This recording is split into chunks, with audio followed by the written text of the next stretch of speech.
la langue française dans son environnement européen plurilingue, en 10 minutes, ça va être compliqué. Enfin, on va essayer de le faire. Et je présenterai peut-être tout à fait à la fin l'observatoire. On va donc commencer par le sujet. Que j'ai sous-titré La prédominance de l'anglais dans les organisations internationales et l'Union européenne. Donc je vais me focaliser sur l'aspect plutôt institutionnel et non sur la société civile et les pratiques des langues dans les différents pays, parce que c'est un autre univers et ça risquerait de nous entraîner assez loin. Donc en fait, je vais m'organiser autour de 3 idées. La première idée, qui est très importante, c'est que l'Union européenne est constitutionnellement plurilingue. Donc, il ne s'agit pas d'une constitution, je ne vais pas revenir sur un vieux débat, mais néanmoins, les traités sont les traités. Et les textes fondateurs sont les textes fondateurs. Et donc, de ce point de vue-là, l'Union européenne est une organisation qui est constitutionnellement plurilingue. Et une commissaire, Androula Vassiliou, qui était commissaire à l'éducation et au multilinguisme, a dit que c'était même l'ADN de l'Europe. Alors, on va regarder un petit peu ça, mais il y a une autre idée qui va s'enchaîner, c'est que la pratique, elle, est en fait très différente. Elle est même, à certains égards, assez opposée à cet idéal qui se trouve dans les textes. Et cette pratique à l'opposé est également une pratique, je dirais, largement, pas exclusivement, mais largement délibérée. Et puis, je terminerai sur la 3e idée, à savoir que la politique symbolique, et il ne s'agit pas des symboles au petit sens du terme, c'est quelque chose de symbolique, ça n'a pas d'importance, au contraire, c'est absolument fondamental. Et la politique symbolique valorisait essentiellement l'anglais, et on pourra en tirer la conclusion que l'on veut. Moi, personnellement, c'est une valorisation qui n'est pas une valorisation intellectuelle, civilisationnelle, c'est une valorisation qui est plutôt une marque d'allégeance, qui n'a strictement rien à voir. Donc, je démarre sur le premier aspect, c'est-à-dire l'ADN de l'Union européenne. Alors, il faut voir, je vais dérouler 3 textes, en fait, très rapidement, par ordre d'importance, en fait, et même presque quasiment par ordre chronologique. Parce que le premier texte fondamental, c'est le règlement numéro 1, puisque dès les traités de Rome, déjà renvoyaient à un règlement qui devait être adopté à l'unanimité des membres, et qui a été le règlement numéro 1 de 1958. Et alors, bon, on va faire une toute rapide lecture de 2 éléments cruciaux de ce règlement numéro 1, et puis après, on évoquera rapidement la Charte des droits fondamentaux, qui est beaucoup plus tardive, puisqu'elle date de 2000, et le traité de Lisbonne, qui est encore plus tardif, puisqu'il date de 2010. Mais chacun, en fait, a renforcé un petit peu à sa manière l'aspect plurilingue et l'aspect diversité linguistique de l'Union européenne, et à l'encontre d'une pratique qui a l'air d'avoir quelque chose de presque d'irrésistible, entre guillemets quand même. Bon, voilà. Alors le règlement numéro 1, on va voir tout de suite la problématique. C'est un règlement qui est très court, qui tient en une page, il y a 8 articles, et je ne détaille pas. L'article numéro 4 dit, par exemple, les règlements et les autres textes de portée générale sont rédigés dans les langues officielles. Bien. Vous allez à la ligne d'après, qui est l'article numéro 5, qui dit « Le journal officiel de l'Union européenne paraît dans les langues officielles ». Donc, dans les 2 articles, on a « dans les langues officielles ». Alors, pour l'article numéro 5, la compréhension est très facile. Ça veut dire tout simplement que tous les textes officiels sont publiés dans toutes les langues officielles. Donc, c'est dans les langues officielles, c'est toutes les langues officielles. Mais l'article numéro 4, la pratique en a décidé un petit peu autrement. De toute façon, on n'imagine pas qu'un texte soit d'emblée rédigé en 24 langues. Ça, évidemment, c'est facile à comprendre. Mais de là à ce qu'il soit rédigé à 85, voire 90% en une seule langue, il y a quelque chose qui s'éloigne quand même de l'esprit initial du traité. Enfin, du règlement numéro 1, pardon. Alors, je vous donne quelques statistiques, histoire de quand même d'avoir quelque chose en tête. Là, je prends quelques statistiques qui sont issues d'un bouquin de Robert Philipson, La domination de l'anglais, un défi pour l'Europe. En 1970, alors c'est les chiffres qui viennent de la Direction générale de la traduction. Donc, 60% des textes à traduire étaient des textes en français. Et 40% étaient en allemand. Je suis un petit peu étonné quand même de cette statistique, parce que ça voudrait dire qu'il n'y avait que le français et l'allemand. Ce dont j'en doute fortement. En attendant, admettons grosso modo que ce soit vrai. En 89, le français avait légèrement diminué, 49, mais l'allemand avait baissé d'une manière radicale par rapport à l'anglais. C'est l'anglais qui s'est développé au détriment de l'allemand. Et puis en 97, le français avait à nouveau régressé à 40% et l'anglais à 45%.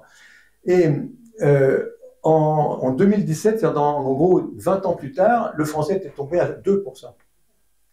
Donc en fait, il y a une période, et le détail le confirme tout à fait, il y a une période très cruciale où il y a eu vraiment une évolution linguistique accélérée qui est entre 1995 et 2005.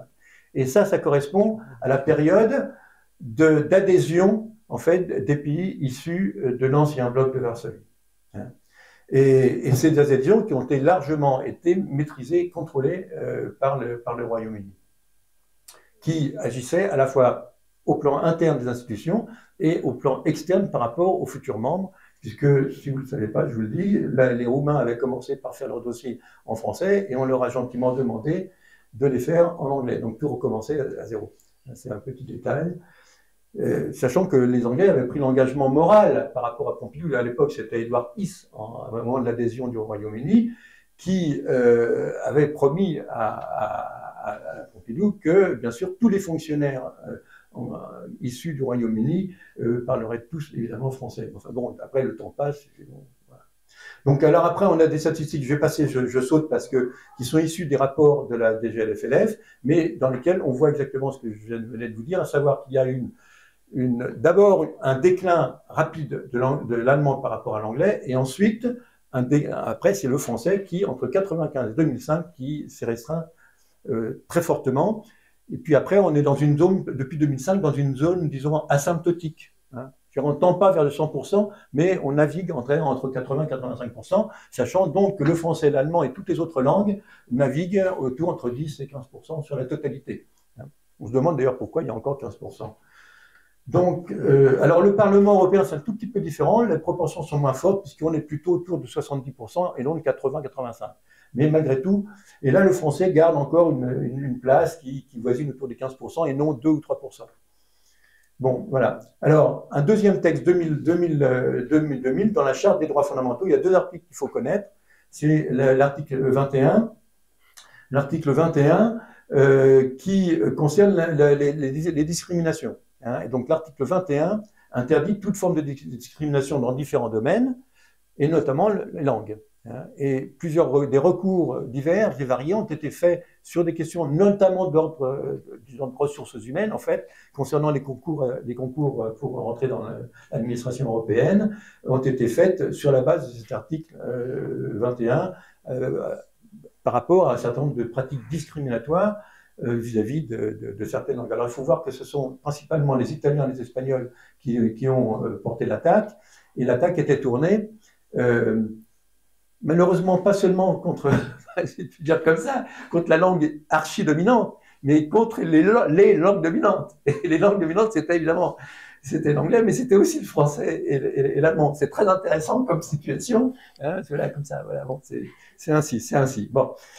Voilà. Et l'autre article important aussi de la Charte des droits fondamentaux, c'est l'article 22 qui porte sur la diversité culturelle, religieuse et linguistique et qui dit que l'Union respecte la diversité culturelle, religieuse et linguistique. Bon, c'est un peu trop vague, pour en tirer vraiment des conclusions sur le plan vraiment pratique. C'est ça qui est un petit peu dommage, mais néanmoins, on peut toujours l'invoquer. Et après, c'est aux juridictions, éventuellement, si on est dans les voies juridictionnelles, qui ont leurs avantages et leurs inconvénients, donc c'est aux voies juridictionnelles de traiter le problème. Alors, dernier élément important qui est assez peu connu, c'est le traité de Lisbonne. En fait, dans le traité de Lisbonne, il y a 2 principes qui sont énoncés aux articles 10 et 11 du traité sur l'Union européenne. C'est le principe de transparence et le principe de participation. Donc le droit des citoyens à la participation aux décisions est énoncé dans le traité. Et il est énoncé en même temps que le droit à la transparence. C'est pas complètement neutre. D'ailleurs, l'OEP a écrit il y a un certain temps à la Commission européenne, et nous, on peut faire état d'une réponse qui était extrêmement circonstanciée, qui fait 2 à 3 pages, dans lequel le représentant de la Commission, qui n'était pas la présidente de la Commission, donc on fait toujours signer des gens qui ont une capacité d'engager qui n'est pas trop grande, hein, mais néanmoins, c'est quand même un haut fonctionnaire qui a répondu et qui a dit, ben oui, effectivement, il est impossible comment dirais-je, d'assurer la transparence de l'information et de la documentation s'il n'y a pas une expression dans toutes les langues qui sont comprises par les citoyens. Hein, voilà, ça, il l'a fait reconnu. Et donc, s'il y a un monopole de l'anglais, évidemment, ça peut pas fonctionner. Et donc, voilà. Et voilà, donc alors maintenant, les pratiques opposées, ben, j'ai un petit peu détaillé certains points que je viens d'indiquer. Bon, je ne vais pas m'appesantir sur la politique éducative. Si vous voulez poser des questions, on peut le faire, hein, mais là, c'est pareil, ça risque de prendre un petit peu de temps, mais il y a des choses très intéressantes à dire sur les politiques éducatives. Alors, maintenant, dans les politiques, alors disons que tout ce qui touche à la communication, donc, on a vu que dans le règlement numéro 1, l'article 4 et 5, l'article 4 qui parle de la rédaction, finalement, l'application semble extrêmement loin de l'esprit quand même du plurilinguisme, hein, mais qu'il y a aussi toute une zone grise, hein, qui n'est pas couverte du tout par le règlement numéro 1 et par rien du tout. C'est tout ce qui est la communication. Hein. Et donc là, c'est une grande zone grise dans laquelle, évidemment, l'anglais a pu s'introduire et quasiment gagner à peu près tous les secteurs. Alors, en ce qui concerne le règlement numéro 1 et la langue de rédaction, c'est un petit peu comme ça. Il y a une introduction en catimini, sans le dire, et puis après, on s'étale. Parce que, normalement, les différentes agences ou les différentes administrations sont censées avoir leur propre règlement intérieur. Donc la Commission, par exemple, mais par contre la Commission et non du Conseil, parce que bon, c'est pareil, ça rendrait les choses un petit peu plus compliquées, mais restons sur la Commission. Elle a un règlement intérieur. 5 minutes. Et il y a un règlement, ouais. Il y a un règlement intérieur, ouais, c'est ça, ça va mettre 12 minutes, on a déjà gagné. Donc il y a un règlement intérieur, mais le règlement intérieur ne parle pas du tout de langue. Donc il n'y a pas de règlement intérieur sur le plan linguistique. Et ça permet justement d'imposer des pratiques simplement par l'exercice du pouvoir hiérarchique. À partir du moment où les commissaires, comme on voit comment ils sont distribués, puisqu'il y en a un quasiment par membre, par pays, hein, et que les anglophones, ceux qui ont parié sur la langue anglaise sont largement dominants dans les commissaires, après, ben, les directeurs généraux qui dépendent d'un commissaire, ils sont tous astreints à l'anglais, et les directeurs généraux, ils astreignent à l'anglais les sous-directeurs, et ainsi de suite. Et quand on envoie un texte à français écrit en français, il l'envoie en anglais, on lui retoque, on lui dit non, en anglais, hop, c'est parti. Bon, mais comme il risque sa carrière, évidemment, il ne va pas faire un procès. Hein. Bon, donc, l'histoire est gagnée. Alors, pour la communication, c'est à peu près la même chose. Et là où on voit parfois qu'il y a des petites frontières qui se créent, je vais bientôt terminer, c'est par exemple le problème des consultations publiques. Comme on l'a vu, le principe de participation, je l'ai indiqué à propos du traité de Lisbonne, il y a la conséquence du principe de participation, c'est l'organisation de consultations. Donc toutes les questions aujourd'hui, on ne le sait pas, mais c'est comme ça, toutes les questions nouvelles, de définition de politique nouvelle, de nouveaux règlements, de nouvelles lois, etc., font l'objet d'une consultation. Ça ne dure pas très longtemps parce que ça dure 4 mois. Hein, mais néanmoins, il y a une déclaration, il y a un avis de consultation et il y a un texte de base. Alors, il n'y a pas très longtemps, le texte de base, c'était ce qu'ils appelaient une feuille de route. C'était un document de 10 à 15 pages, etc. Mais tout était en anglais. Hein, bon. Et donc, à l'époque, c'est alors, entre autres, pas tout seul, mais nous, l'Européen, on s'était plaint auprès de la médiatrice. Hein, et la médiatrice, d'ailleurs, a fait une grande enquête sur les pratiques communicatives de la Commission. Ah, je ne sais pas ce qui se passe. Ça va, on vous entend bien. Bon, on m'entend bien? Bon. Oui. Et en fait, elle a quand même, dans son rapport de synthèse, nous on a fait des demandes précises, dans son rapport de synthèse, elle a dit, mais la pratique que vous avez n'est pas conforme au traité. Et nous on a écrit aussi au Parlement européen, au Conseil, au secrétaire général du Conseil et au secrétaire général de la Commission, c'est pareil, on a dit, mais c'est pas du tout, c'est parfaitement contraire au traité. Si vous ne vous alignez pas, ben, là, ça traduira par des actions juridictionnelles. Aujourd'hui, on peut constater, en attendant que aujourd'hui les choses se sont à peu près rentrées dans le rang. Donc, et je termine là-dessus, il y a la symbolique. On voit très bien là, mais il faut prolonger ce conclut sur la symbolique. On a eu l'histoire des cartes d'identité il n'y a pas très longtemps. Bon, c'est les cartes d'identité, mais c'est une valeur de symbole énorme. En 2021, et on voit comment il y a des stratégies de contournement qui existent. Et par exemple, pour ce qui a servi de base au pass vaccinal, ça s'appelle comment je sais plus quoi, le certificat numérique vert, certificat vert numérique.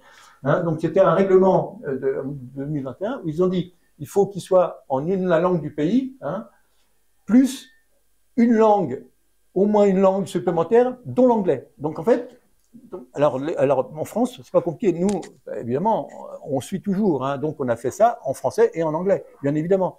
Mais les Allemands, eux, que ce soit le pass ou que ce soit d'ailleurs les passeports et les cartes d'identité, j'en ai des exemples, c'est en 3 langues.